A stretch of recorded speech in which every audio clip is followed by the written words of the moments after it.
अस्सलामुअलैकुम। चलिए आज बनाते हैं ईद स्पेशल मटन कौरमे की रेसिपी। ये रेसिपी बहुत ही मज़े की बनी थी और इसके साथ मैंने होममेड कौरमा मसाला भी बनाया हुआ है। तो आप लोग मेरी रेसिपी को पूरा देखें ताकि आपको अच्छी तरीके से वीडियो की समझ भी आए और रेसिपी की भी समझ आए, ताकि जब आप लोग बनाएं तो आपसे जो है ना परफेक्ट रेसिपी बने। तो इधर मैंने जो है ना 1.5 किलो जो है मटन लिया था और प्याज को फ्राई करके रख लिया हुआ था। ये मेरे पास खड़े मसाले हैं क्योंकि मैं अब इसका कौरमा मसाला तैयार करने लगी हूँ। तो इधर मेरे पास छोटी और बड़ी इलायची है, लौंग है, मेरे पास सौंफ है, सूखा धनिया है, ज़ीरा है और काली मिर्चें हैं और जायफल और जवित्री है। बस यही मसाले चाहिए मुझे कौरमा मसाला बनाने के लिए। ये तमाम मसाले जो हैं ये खड़े मसाले हैं। अब हमने इन तमाम मसालों को मशीन में डाल के ना इसका ना फ़ाइन पाउडर बना लेना है। अच्छा, ये भी खड़े मसाले हैं लेकिन ये जब हम गोश्त बनाएंगे उस टाइम पे इस्तेमाल करेंगे। तेज़ पत्ता था और बड़ी छोटी इलायची और लौंग थे। तो इधर सबसे पहले मैं लूँगी 1 कप ऑयल का। ऑयल को अच्छे तरीके से कुकर में डालने के बाद थोड़ा सा गर्म कर लेना है ऑयल को। उसके बाद हम इसमें ये तमाम खड़े मसाले तेज़ पत्ता और काली मिर्चें, तेज़ पत्ता, काली मिर्चें, ये तमाम चीज़ें जितने भी खड़े मसाले थे हम ऐड कर देंगे।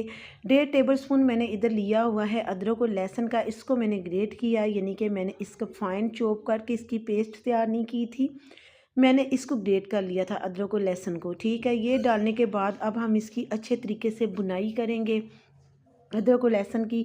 उसके बाद मैं इसमें ये मटन ऐड कर दूंगी जो कि मैंने 1.5 किलो लिया था और उसको मैंने अच्छे तरीके से धो के रखा हुआ था। ये ऐड करने के बाद अब हम इसकी अच्छे तरीके से भुनाई करेंगे, यानी कि पानी इस मौके पे हमने नहीं डालना, ना ही दही, ना ही टमाटर, कुछ भी हमने ऐड नहीं करना। सबसे पहले बस हमने मटन ही ऐड करना है अदरक लहसुन में और खड़े मसालों में।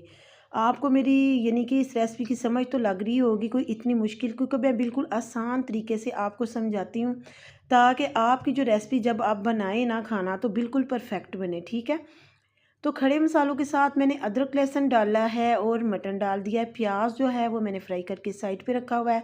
अब हम इसमें सूखे मसाले डालेंगे, मसलन पिसे हुए मसाले, हल्दी डाल दिए, सूखा धनिया डाल दिया और मैंने डाली है इसमें पिसी हुई मिर्चें। ये तमाम चीज़ें जो होती हैं ना ये आप लोगों ने अपने जायके के मुताबिक डालनी होती है, क्योंकि मैं तो हमेशा अपने जायके के मुताबिक आपको बता देती हूँ। लेकिन अगर आप उस तरीके से बनाएंगे तो फिर पता नहीं आप लोग कम खाते हैं मिर्चें या ज़्यादा खाते हैं तो आपको प्रॉब्लम हो सकती है। इसलिए आप लोग जितनी खाते हैं आप लोग उतनी ही इसमें डालें।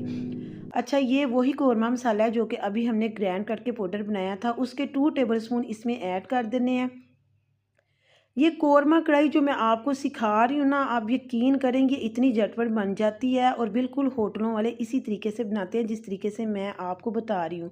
अच्छा, मेरे पास इधर 2 से 3 अदर टमाटर थे जिनको मैंने चॉप किया हुआ था, यानी कि मैंने ना इनका जो छिलका है ना वो रिमूव कर दिया था, क्योंकि टमाटरों का जो छिलका है ना उसको गलने में थोड़ा सा टाइम भी लगता है। मैंने इधर पेस्ट डाली है टमाटरों की। अगर आप लोग चाहें तो इस मौके पे आप इधर 1 कप दही डाल सकते हैं और टमाटरों को स्किप भी कर सकते हैं। मुझे दही नहीं मिल रहा था क्योंकि ईद के दिनों में ना दही नहीं मिल रहा था, तो मैंने इधर टमाटरों को इस्तेमाल किया, वरना आप लोग इधर दही का 1 कप भर के इस्तेमाल करें। ठीक है, फिर टमाटर आप लोगों ने स्किप कर देने हैं। अच्छा, इसकी अच्छी तरह से बुनाई करने के बाद अब हम इसमें डाल देंगे पानी। पानी अब हमने इसमें इतना डालना है क्योंकि ये मटन है तो मटन को थोड़ा सा टाइम लगता है। लेकिन मैं इसको यानी कि कुकर में बना रही हूँ, पतीले में नहीं बना रही, तो मैंने इसको झटपट बनाना है तकरीबन 20 मिनट के अंदर अंदर। तो मैं इसको कुकर में बना रही हूँ, तो मैंने इसमें अब इतना पानी डाल दिया हुआ है कि ये गोश्त जो है ना ये 20 मिनट के अंदर अंदर पक जाए, यानी कि गल जाए। अब हमने इसमें मसाले भी डाल दिए, सब कुछ डाल दिया और इसकी अच्छी तरह से बुनाई भी हो गई है। अब हम इसको बंद कर देंगे तकरीबन 15 से 20 मिनट तक के लिए। मैं इस कुकर को बंद करूंगी, उसके बाद मैं बीच बीच में इसको चेक भी करूंगी एक दफ़ा निकाल के कि ये गला था कि नहीं। इसके बाद मैंने इसको चेक किया, ये इसमें थोड़ी सी कसर बाकी थी, यानी कि इसमें थोड़ा सा पानी भी था और जो गोश्त है ना वो अच्छी तरीके से ना गल चुका था, ये देखें।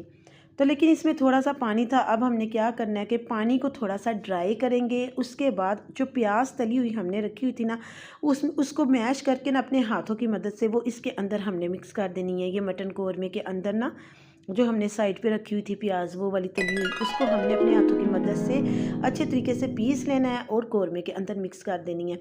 इस रेसिपी में देखें मैंने बाज़ार से कोई भी डिब्बे वाला कौरमा इस्तेमाल नहीं किया। आपको कौरमा मसाला भी बनाना बताया है, कौरमा कढ़ाई भी बनानी बताई है। आप लोग मुझे फॉलो करते हुए अगर इस रेसिपी को इसी तरीके से बनाएंगे तो आप यकीन करें कि आपकी वाह वाह हो जाएगी और सब लोग प्लेटें चट कर जाएंगे और गोश्त जो है ये इसी टाइम पे ख़त्म हो जाएगा।